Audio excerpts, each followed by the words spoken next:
Hi all welcome to food for all. Oyster mushroom வச்சு ஒரு சூப்பரான ஃப்ரை பார்க்கலாமா? இது சிக்கன் மாதிரியே டேஸ்ட்டு சூப்பராகவே இருக்கும்.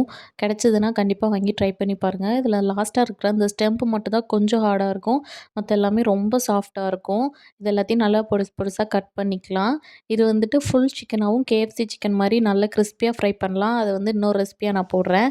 இப்போ வந்துட்டு ஒரு கடாயில் கொஞ்சமாக எண்ணெய் விட்டுக்கலாம். எண்ணெய் லைட்டாக சூடானதுமே இதில் கடுகு தாளிச்சுக்கலாம். நம்ம வந்துட்டு இத வந்துட்டு சிக்கன் பள்ளிப்பாளையம் அந்த மாரி பண்ணி சாப்பிட்லாம். இந்த புரட்டாசி மாசம்லாம் வந்துச்சுன்னா, சிக்கன் கிரேவிங்ஸ் போணுன்னா இந்த மாரி செஞ்சு சாப்பிட்டா தான் முடியும்.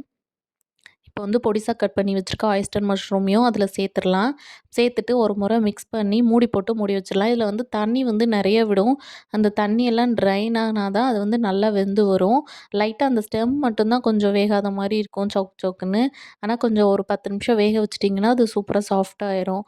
இது நல்லா இப்போ வெந்துருச்சு தண்ணியெல்லாம் வத்தி. இப்போ இதில் மசாலா சேர்த்துடலாம். நான் வந்து சிக்கன் 65 மசாலா சேர்த்துருக்கேன்.